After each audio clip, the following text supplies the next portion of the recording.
Vamos ler um texto da palavra de Deus e depois nós falaremos com o nosso Senhor. Diz assim a palavra de Deus: E fez-se naquele dia uma grande perseguição contra a igreja que estava em Jerusalém, e todos foram dispersos pelas terras de Judeia e da Samaria, exceto os apóstolos. E um dos varões piedosos foram enterrar Estevão e fizeram sobre ele grande pranto. Saulo assolava a igreja, entrando pelas casas, arrastando homens e mulheres, os encerrava na prisão, mas todos que andavam dispersos iam por toda parte anunciando a palavra de Deus. E descendo Filipe à cidade de Samaria, lhes pregava a Cristo, e as multidões unanimemente prestavam atenção ao que Filipe dizia, porque ouviam e viam os sinais que ele fazia, pois que os espíritos imundos saíam de muitos e que os tinham, e clamando em alta voz, e muitos paralíticos e coxos eram curados. Havia grande alegria naquela cidade. E estava ali um certo homem chamado Simão, que anteriormente exercera naquela cidade a arte de mágica e tinha iludido a gente de Samaria, dizendo que era um grande personagem, ao que todos atendiam, desde o mais pequeno até o maior, dizendo: Este é o grande virtude de Deus, este é a grande virtude de Deus. E atendiam-no a ele, porque já desde muito tempo havia iludido com artes de mágica. Mas, como crescem em Filipe, que lhes pregava acerca do reino de Deus e o nome de Jesus Cristo, e se batizavam, tanto homens quanto mulheres, e creu até o próprio Simão, e sendo batizado, ficou de contínuo com Filipe, e vendo os sinais e as grandes maravilhas que se fazia, estava atônito. Os apóstolos, pois, que estavam em Jerusalém, ouvindo que Samaria recebera a palavra de Deus, enviaram para lá Pedro e João, os quais, tendo descido, oraram por eles para que recebessem o Espírito Santo, porque nenhum deles tinha ainda descido, mas somente eram batizados em o nome do Senhor Jesus Cristo. E então lhes impuseram as mãos e receberam o Espírito Santo. E Simão, vendo que pela imposição de mão dos apóstolos era dado o Espírito Santo, lhe ofereceu dinheiro, dizendo: Dai-me também a mim esse poder, para que aquele sobre o qual eu puser a minha mão receba o Espírito Santo. Mas disse-lhes Pedro: O teu dinheiro seja contigo para a perdição, pois cuidasse que o dom de Deus se alcança por dinheiro.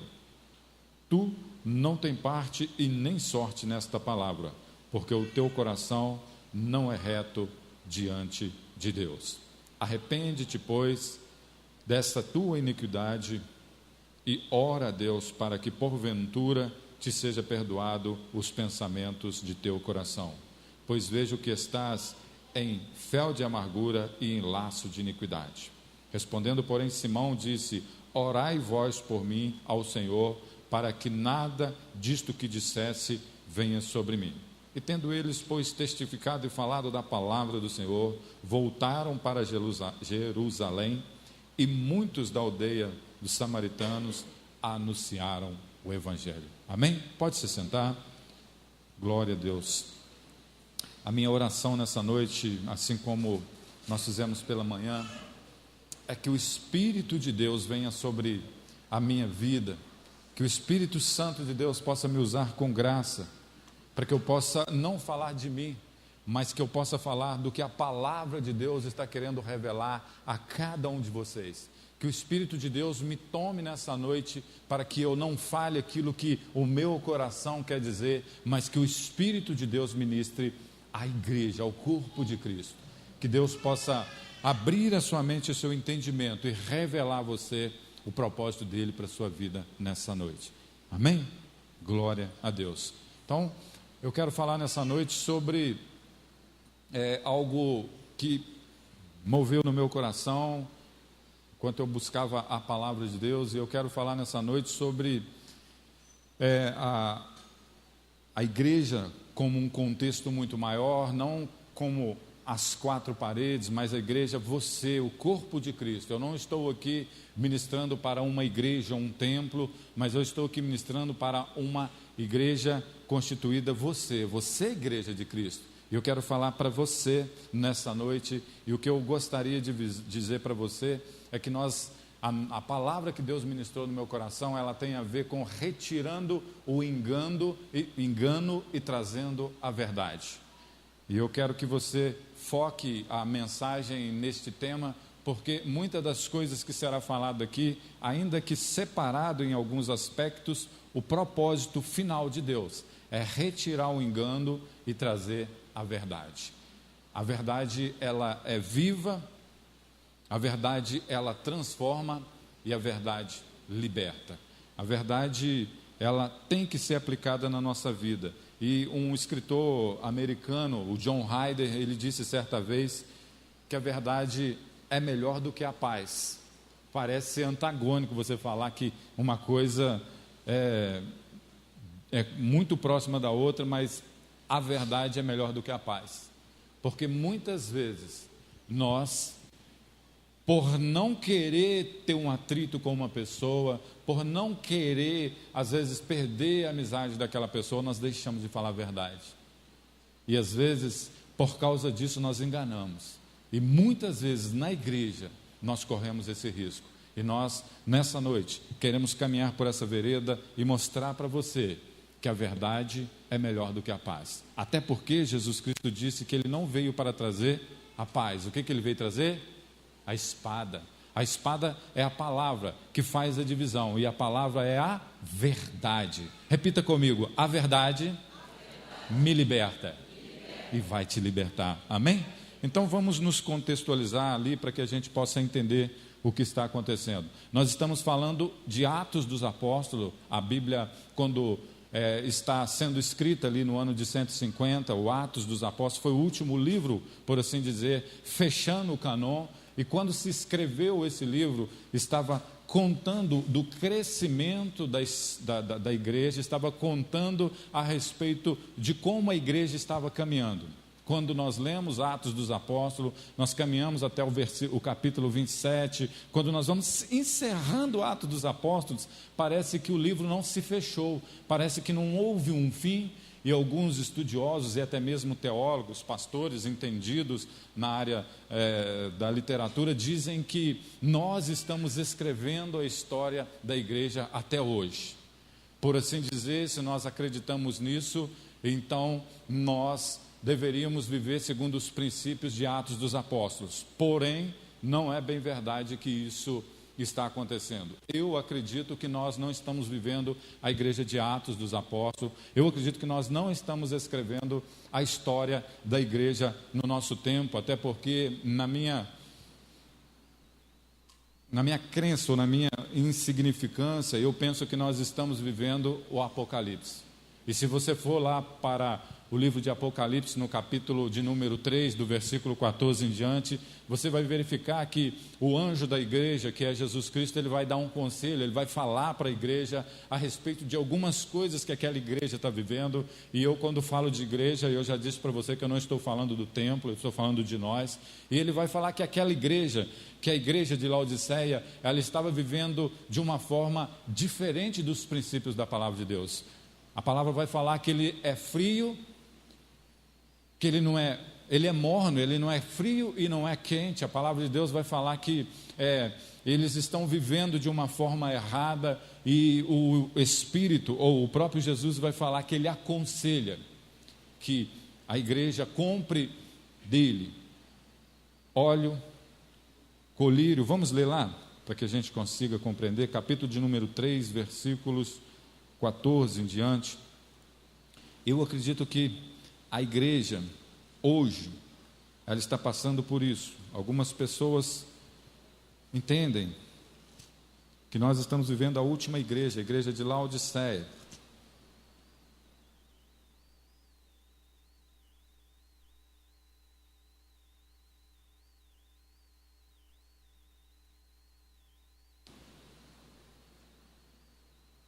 Está escrito o seguinte: e o anjo da igreja que está em Laodiceia escreve: isto diz o Amém, o testemunho fiel e verdadeiro, o princípio da criação de Deus, ou seja, Jesus Cristo. Eu sei das tuas obras, que és frio, não é quente, e tomara que fosse frio ou quente. Porém, porque és morno, não és frio e nem quente, vomitar-te-ei da minha boca. Como dizes, sou rico e estou enriquecido e nada tenho falta, não sabes que é um desgraçado, um miserável, um pobre, cego e nu. Aconselho-te que de mim compres ouro provado no fogo para que te enriqueças, vestes brancas para que te vistas, e que não apareça a vergonha da tua nudez, e que unja os teus olhos com colírio para que veja. Olha só, alerta que Deus, através do seu Filho Jesus Cristo, que é o anjo da igreja, está dando a todo aquele que está na igreja, ou seja, um alerta para nós. Está dizendo que nós somos mornos, e na verdade é bem isso. Nós até na igreja já estamos ficando mornos. Era para nós sermos quentes. Imagine um louvor igual foi ministrado aqui, essa igreja devia estar pulando, mas a gente se conforma. E esse é o contexto de igreja que nós estamos vivendo. E eu quero falar nessa noite sobre essa mudança de comportamento, retirando então o engano e trazendo a verdade. É claro que nesse contexto nós teríamos que quebrar paradigmas, nós teríamos que tirar várias coisas, mas se nós começarmos a aplicar a verdade, já é um início. Então, quando a história vai sendo relatada ali em Atos dos Apóstolos, nós vamos ver que um homem, Simão, um homem piedoso, um homem que tinha princípios da palavra de Deus, ele estava pregando a palavra a todo a Samaria. Era uma pessoa só aplicando os princípios da palavra de Deus. É importante nós lembrarmos que este mesmo evangelista, este mesmo homem que está pregando a palavra de Deus, que é Filipe, ele é um daqueles que estiveram com Jesus Cristo. Nós estamos no ano de aproximadamente 150 após a morte de Jesus Cristo, 100 anos aproximadamente, ali nós não conseguimos mensurar muito bem a data, mas o fato é que logo após Jesus Cristo morrer, Filipe e a igreja de Cristo começa a ser perseguida e ele desce para lá. Mas esse Filipe foi um dos 2 primeiros apóstolos de Jesus Cristo. Logo que Jesus Cristo começa a anunciar o seu ministério, que ele sai do deserto e que ele vem para a cidade, ele encontra com 2 pescadores, um destes é Filipe. Na verdade, Filipe ainda não estava atuando, ele não estava atuando mais, porque ele era um dos discípulos de Jesus, de João Batista. Ele vê que Jesus começa a pregar a palavra com sabedoria, com entendimento e como quem fala a verdade. Ele se apaixona por Jesus Cristo, deixa João Batista e agora ele começa a caminhar com Jesus. Este Filipe era discípulo de João o Batista, e não é João Batista, João o Batista, porque João batizava. E às vezes nós falamos, o nome do João é o João, e o segundo nome e o sobrenome dele é João Batista. Mas era João que era conhecido como Batista porque ele batizava. E Filipe então deixa João Batista, caminha com Jesus Cristo, e logo após a morte de Jesus Cristo, quando há uma grande perseguição, e muitos cristãos, inclusive nesse texto aqui nós vamos ver que Estevão foi morto, Filipe então abandona a cidade de Jerusalém e vai para a cidade de Samaria para anunciar a palavra de Deus, sem medo de colocar sua vida em risco. Ele coloca então a sua vida em ação para promover o reino de Deus. E ele então deixa aquela cidade. Esse é o contexto da história, e isto está acontecendo na cidade de Samaria. A palavra fala que milhares de pessoas estão se convertendo naquela cidade. Fato esse importante que chama a atenção dos apóstolos que ficaram em Jerusalém. Chega a notícia de que Filipe está anunciando em Samaria a palavra de Deus e que milhares de pessoas se convertem. a ponto de que eles vão descer, 2 dos apóstolos que decidem ali, descer para ver o que está acontecendo naquela cidade. E quando isso vai acontecer, quando os discípulos chegam a Samaria, os apóstolos chegam em Samaria, eles vão perceber que o movimento é verdadeiro. Milhares de pessoas se convertem e estas pessoas já estavam sendo batizadas. Olha que interessante, e muitas vezes nós lemos a palavra de Deus e não notamos isso com uma propriedade. João e Pedro, que foram os apóstolos que desceram para lá, eles observam que eles eram batizados em nome de Jesus Cristo, mas o Espírito Santo ainda não descera sobre eles. Olha só, Filipe estava anunciando a palavra de Deus, batizava as pessoas em nome de Jesus Cristo, as pessoas se convertiam, mas o Espírito Santo de Deus ainda não tinha ido ou descido, eles não tinham recebido a experiência maior do Espírito Santo de Deus. E quando nós lemos essa passagem, quando nós observamos isso, nós vemos que a nossa igreja, a igreja do século 21, é a igreja que prega a palavra de Deus, é a igreja que anuncia Jesus Cristo, é a igreja que batiza, mas é a igreja que tem poucas experiências com o Espírito Santo de Deus. E nós precisamos de mudar isso, nós precisamos buscar a essência do Evangelho, nós temos que voltar ao que a palavra de Deus nos chama, nós temos que nos voltar à igreja apostólica. Nós estamos nos tornando uma igreja pastoral e deixando de ser uma igreja apostólica. E a verdade da palavra de Deus tem que ser trazida de novo para nós como igreja. E eu quero convidar você a buscar de Deus a nova igreja, a igreja apostólica. Não a igreja pastoral, a igreja que cuida, que se preocupa com as pessoas, mas a igreja que ensina para as pessoas que se elas receberem o Espírito Santo, a vida dela pode ser transformada. Quisera eu poder ajudar cada um de vocês de alguma forma, seja com auxílio alimentação, com auxílio moradia, com auxílio sobre algum tipo de medicamento. Quisera eu poder fazer isso. E talvez a igreja se preocupa muito com isso, cria vários tipos de ministério para isso, mas a igreja não foi constituída para isso. A igreja não foi criada para isso. A igreja tem um propósito único de trazer a santidade, trazer o temor e trazer o amor sobre a sua vida. Se a santidade vier na sua vida, você vai mudar o seu jeito de viver, você vai se transformar e com certeza, muitos dos problemas que você está vivendo podem mudar. Se a palavra de Deus aplicar verdadeiramente no seu coração, você vai deixar de viver da forma que você vivia e a sua vida vai ser transformada. E a igreja apostólica tem o dever de trazer isso para nós que somos cristãos. Nós podemos ajudar? Claro que sim, e precisamos, mas muito mais do que uma ajuda momentânea, nós precisamos de dar uma ajuda eterna, uma ajuda que dure para sempre, uma ajuda que não seja corrompível. E o Evangelho, ele traz esse desejo de crescimento espiritual para uma vida eterna. E é isso que a palavra vem chamar a nossa atenção. Então, Filipe, ele batizava, ele ensinava, as pessoas eram curadas. Olha só, a Bíblia vai falar que pessoas eram curadas, demônios tinham que ir embora no nome de Jesus, mas essas pessoas ainda não tinham recebido o poder do Espírito Santo. Talvez isso esteja acontecendo conosco. Tem pessoas que estão na igreja há tanto tempo e ainda não conseguiram experimentar o prazer de caminhar cheios do Espírito Santo, de viver com o Espírito Santo, de sentir o poder do Espírito Santo na sua vida. E a igreja apostólica, ela traz isso para as nossas vidas. A igreja, ela traz para nós a santidade, o temor e o amor. E ela quer trazer sobre a sua vida o Espírito Santo de Deus. Só que, infelizmente, para nós que estamos na igreja, muitos dos nossos desejos, eles são corrompidos.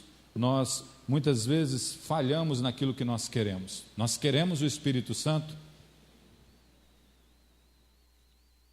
mas muitas vezes nós não queremos o Espírito Santo para a gente fazer o bem para as outras pessoas. Nós queremos o Espírito Santo para o nosso próprio ego.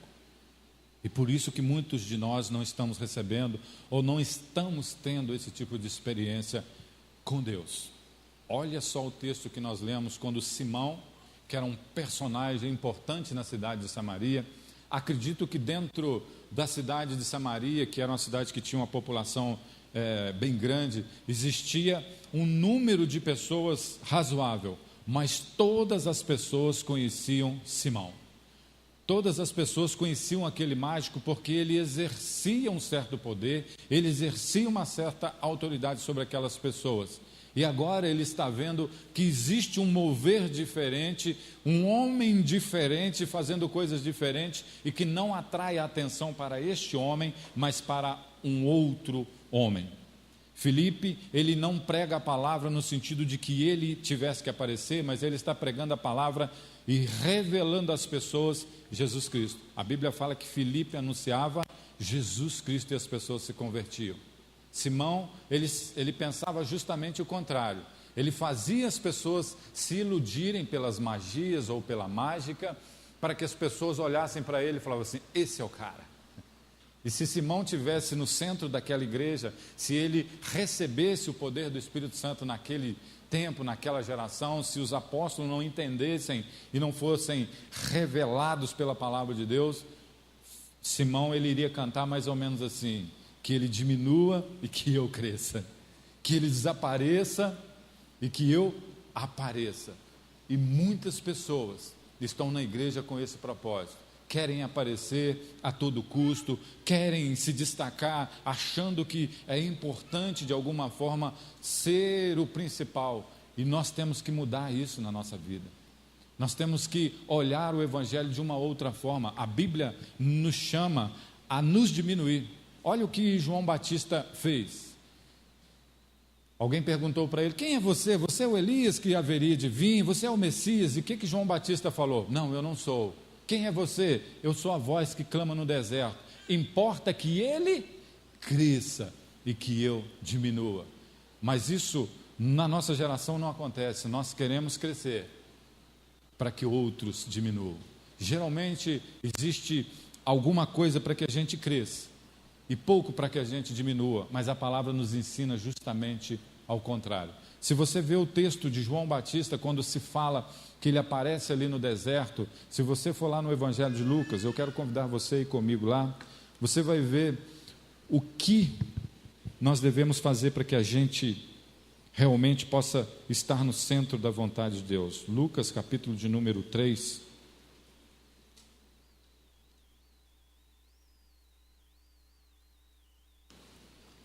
O centro da vontade de Deus é diferente do nosso centro, da nossa vontade. Olha só o que vai dizer aqui nos primeiros versículos. São os nomes difíceis, então me perdoe se eu me embolar em algum desses nomes aqui, mas o que eu quero falar, o contexto que eu quero dizer, você vai entender muito bem. No ano 15 do império de Tibério, César, sendo Pôncio Pilatos governador da Judéia e Herodes o tetrarca da Galiléia, e o seu irmão Filipe, o tetrarca da Itureia, da província de Tracônites e Lissânias, o tetrarca Ibênime, sendo Anás e Califás o sumo sacerdote, veio no deserto a palavra de Deus a João. Eu vou contextualizar esses versículos que nós lemos aqui, para você entender como que funciona a palavra de Deus e como que Deus quer agir no meio da igreja e como que Deus quer fazer. Aqui, se nós fôssemos contextualizar para a nossa geração, está querendo dizer assim, sendo o presidente da república, que aqui fala o imperador, e aí vai falar todos os outros, mas eu vou começar de João Batista. Sendo João Batista, aí depois vai aparecer os vereadores, os prefeitos, os vice-prefeito, vai aparecer os deputados estaduais, vai aparecer vice-governador, governador, vai aparecer deputados federais, vai aparecer senador, vai aparecer vice-presidente e presidente. E depois vai aparecer Caifás e são dois sacerdotes, que vai falar aqui também, Anás e Caifás, ou seja, dois sacerdotes que tinham a incumbência de responder a respeito da área espiritual naquela geração, naquela época, e Deus deveria falar com esses dois sacerdotes, ou com esses dois sumos sacerdotes, ou esses dois religiosos da época. As autoridades estavam todas constituídas, mas existia alguém que estava fazendo a vontade de Deus naquele lugar. E Deus então deixa com que as autoridades constituídas fiquem no lugar delas, e Deus vai falar com João Batista, no deserto. E aqui está ensinando um dos princípios da palavra de Deus, que nós devemos nos preocupar em diminuir para que ele cresça. Nós temos que nos importar mais com aquilo que a palavra de Deus está dizendo do que o que a nossa geração acha que é importante. Nós nos preocupamos muito com o que as pessoas vão pensar de nós. Mas o que eles vão pensar de você, pastor? O que eles vão pensar? Como que você está agindo? Como que você está andando? E João Batista, ele sabia muito bem disso. Ele poderia iniciar o seu ministério na cidade, mas ele foi para o deserto. Ninguém o conhecia. Você vai ver Davi da mesma forma. Ele inicia o seu ministério no pasto, cuidando de ovelhas. E muitos de nós iniciamos o nosso ministério da forma errada. Queremos iniciar o ministério nos palcos. E Deus não quer isso para nós. Nós temos que mudar essa verdade, como a palavra, mudar esse engano para trazer a verdade para a igreja. Nós temos que aprender os princípios de submissão e autoridade. Muitas vezes, quando nós achamos que nós temos que estar sujeito às autoridades, muitas vezes quando se fala nesse título, autoridade, submissão à autoridade, submissão a isso, nós pensamos sempre no sentido de que tem alguém que é superior a mim, que eu tenho que me submeter a ele. Geralmente se pensa nisso, mas na palavra de Deus não ensina assim. Olha só o que vai acontecer aqui com Filipe. Filipe, ele está pregando a palavra de Deus, as pessoas estão se convertendo, chegam 2 apóstolos ali, percebem que um movimento está acontecendo. O que Filipe faz? Ele se afasta e deixa que os apóstolos façam a obra do Senhor naquele lugar. Princípio da palavra de Deus. Se você for lá em Filipenses, quero convidar você a abrir a palavra de Deus comigo, Filipenses 2, versículo 3. Olha o que está escrito. Filipenses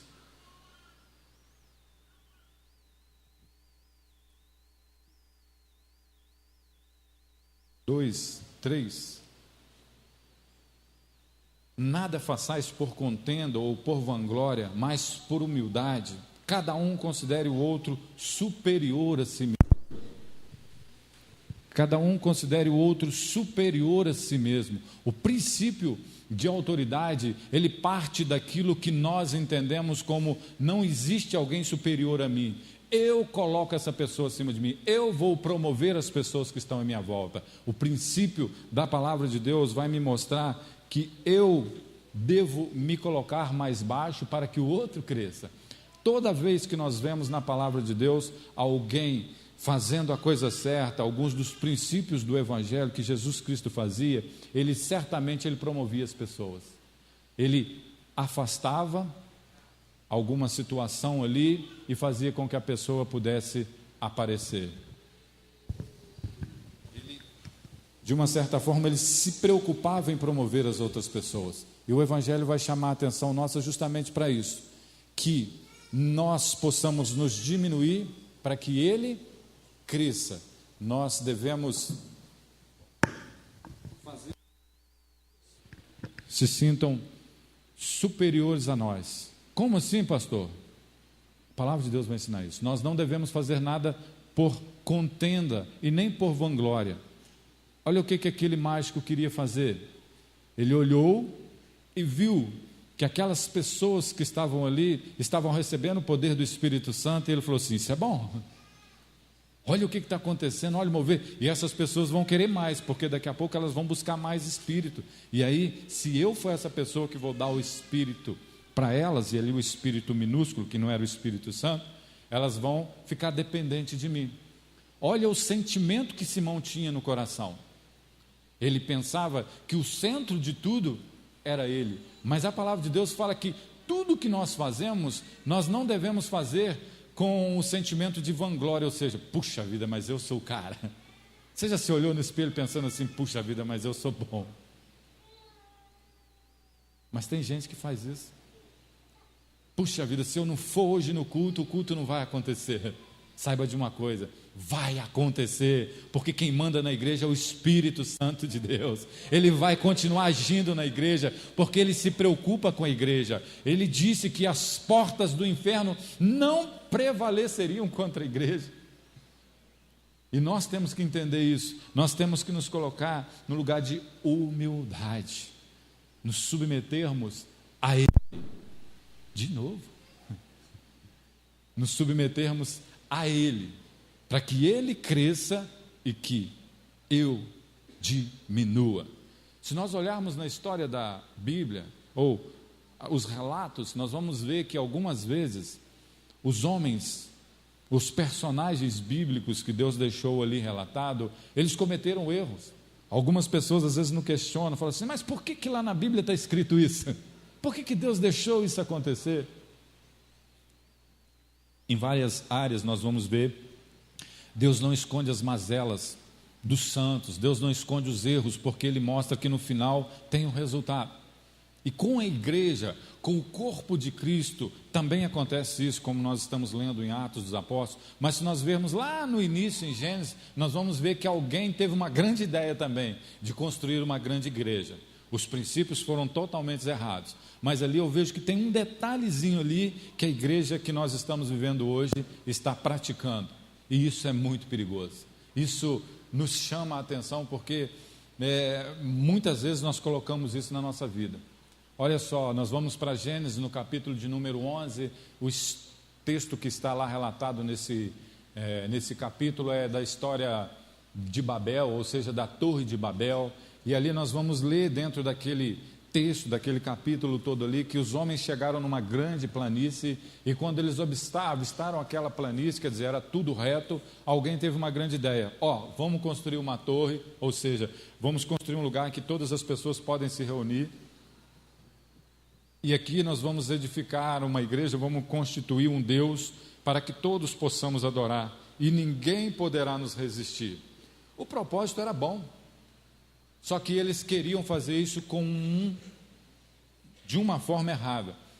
A Bíblia vai falar que eles pegaram, deixa eu ver se eu lembro o contexto, eles construíram tijolos e queimaram para construir a igreja. Igreja não é feita de tijolos. A igreja não precisa de tijolos. Tijolos são coisas padronizadas. E uma igreja padronizada não é o propósito de Deus. A Bíblia vai chamar nós, igreja agora, no Novo Testamento, de pedras vivas. Pedras vivas é porque cada um tem a sua qualidade, cada um tem o seu atributo, cada um tem o seu dom, e a igreja precisa que todos estes seres únicos se completem um a um. Nós não podemos construir uma igreja com todo mundo igualzinho. Já pensou todo mundo igual Targino? Ou todo mundo igual o Wilton? Ou então todo mundo igual o pastor Fábio? Não pode.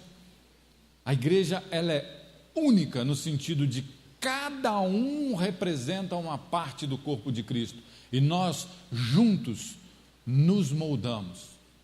Existe um outro grande erro de nós como igreja, é que muitas vezes nós, quando discordamos de alguém, por algum motivo ou outro, nós eliminamos essa pessoa. Nós mandamos para o paredão, né? Votamos e está fora. Não vai receber o prêmio. Mas a igreja de Cristo, ela não é para segregar. A igreja de Cristo é para agrupar, para unir, para fazer crescer. Nós temos que aprender a conviver com as diferenças, porque aquilo que o meu irmão não concorda em mim, muitas vezes vai me fazer crescer. Muitas vezes vai mostrar os meus erros, e eu tenho que aprender a caminhar com aquele que algumas vezes chama a minha atenção. No meu ministério pastoral, eu me cerco de pessoas que muitas vezes discordam do que eu faço. E alguns deles até falam comigo, você não deveria ir por esse caminho. Mas é a maneira que eu tenho de aprender a olhar as coisas com uma outra ótica. Porque senão eu posso me ensoberbecer. E a igreja precisa da unidade para crescer. Pessoas com visões diferentes para que todos nós cresçamos. Deus quer dar talentos, Deus nos dá dons específicos, como Simão queria aqui. Ele queria o dom do Espírito Santo. Deus dá talento para todos nós, mas não é para a gente se destacar ou aparecer, ainda que por algum ou outro motivos e dons especiais, alguns vão se destacar. É necessário isso, mas existe uma grande diferença, o propósito para que isso aconteça. Olha só, uma árvore, ela dá um bom fruto.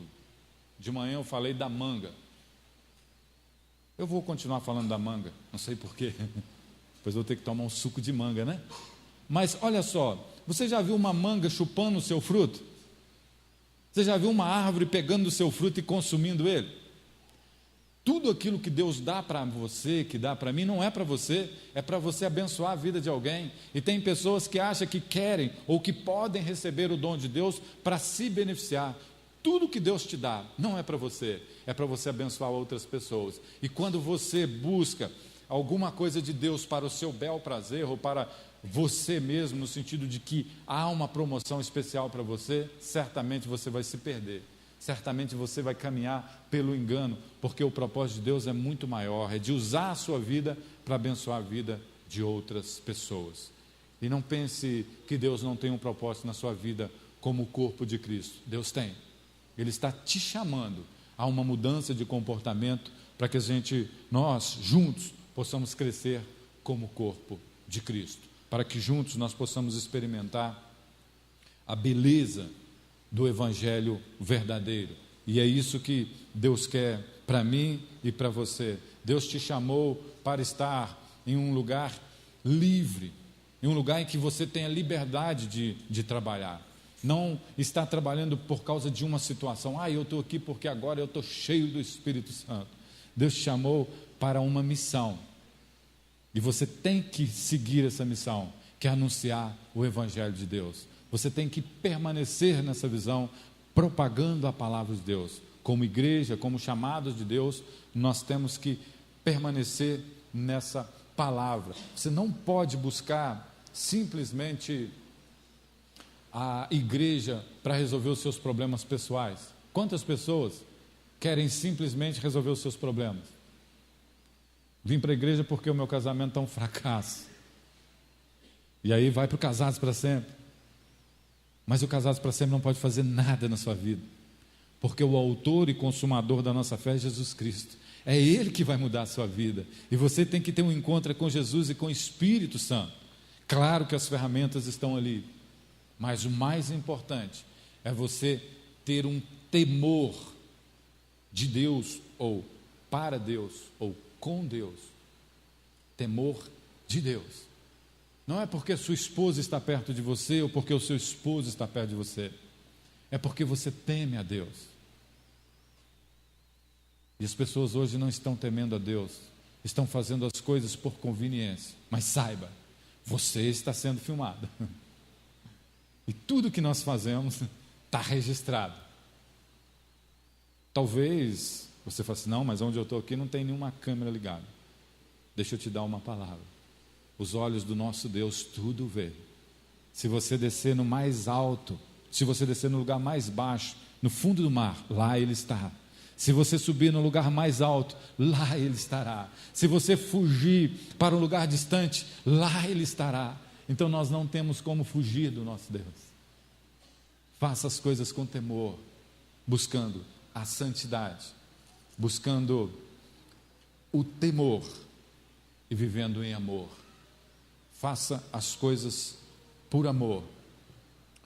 A Bíblia fala que os dois apóstolos foram e tocaram nas pessoas e elas foram cheios do Espírito Santo de Deus. As pessoas não estavam buscando estar em um local por causa de conveniências, por causa do ambiente social, por causa do local, que era um lugar agradável. As pessoas que declaravam a sua fé em Cristo estavam correndo risco de vida. Elas iriam ser mortas, algumas decapitadas, outras eram sacrificadas. Mas mesmo assim, milhares de pessoas estavam se convertendo, porque elas estavam entendendo a mensagem, que nós devemos morrer para o mundo e viver para Deus. Olha só no Evangelho de Jesus Cristo, quando nós vamos ver lá uma historinha lá, ela é uma história real, mas ela é quase que uma parábola, porque ela tem algumas mensagens que nós não conseguimos compreender muito bem, e eu não vou entrar muito nessa história. É o tanque de Betesda. Vocês já viram aquela história? O tanque de Betesda é assim, tem um monte de doente, e aí de vez em quando vem um anjo e balança as águas, e aí aquele que tiver melhor vai pular e vai ser curado. Pensa, se a igreja foi isso. Aquele que puder conseguir o Espírito Santo, dá um pulo na frente e ele vai alcançar. E as pessoas hoje estão olhando a igreja dessa forma: não, se eu estiver bem, se eu tiver força, eu vou conseguir. Mas olha o que Jesus Cristo fez. Ele olhou para uma pessoa que não tinha condições, para uma pessoa que estava abandonada, ninguém ajudava ele. Aquela igreja, aquele local onde o anjo movimentava, parece com a nossa igreja. Todo mundo vem aqui buscar uma cura para si mesmo, mas ninguém busca uma cura para o irmão. Tem milagre? Se alguém está orando aqui com imposição de mão e está curando, as pessoas saem atropelando todo mundo, e o doente fica lá atrás com a muleta dele. Sabe, nós estamos vivendo uma igreja com princípios errados. Nós deveríamos de promover as pessoas, preocupar com as outras pessoas. Eu tenho certeza, e eu faço parte disso. Eu estou nessa igreja. Quando eu estou aqui em cima, eu sou o primeiro a ouvir. Quantas pessoas nós poderíamos ter trago para aqui? Nós vamos celebrar a ceia daqui a pouco. Eu tenho certeza que tem irmãos acamados que não vão poder estar aqui, que estão em casa chorando de desejo de estar aqui com a gente. E talvez nós, com o nosso carro, poderíamos ter trago essas pessoas para cá. Mas como igreja pastoral, nós só queremos para nós. Mas a igreja apostólica se preocupa em levar o evangelho às pessoas. E nós temos que voltar a essa essência. Nós temos que voltar ao verdadeiro amor, o verdadeiro propósito de Deus, como pedras vivas. Amém? Que eu e você possa entender essa mensagem. Nós não devemos ser como esse mágico que buscou de Deus o toque de um apóstolo, de um sacerdote, para resolver aquilo que ele achava que era melhor, mas que nós possamos estar na condição de buscar a Deus, para que nós diminuamos e que Ele cresça, que nós sejamos os instrumentos de Deus para essa geração, que o Espírito Santo de Deus possa tocar na sua vida e moldar o seu coração segundo os propósitos de Deus. Nós nos colocarmos como aquele que promove os outros, aquele que faz com que o outro cresça e que você diminua.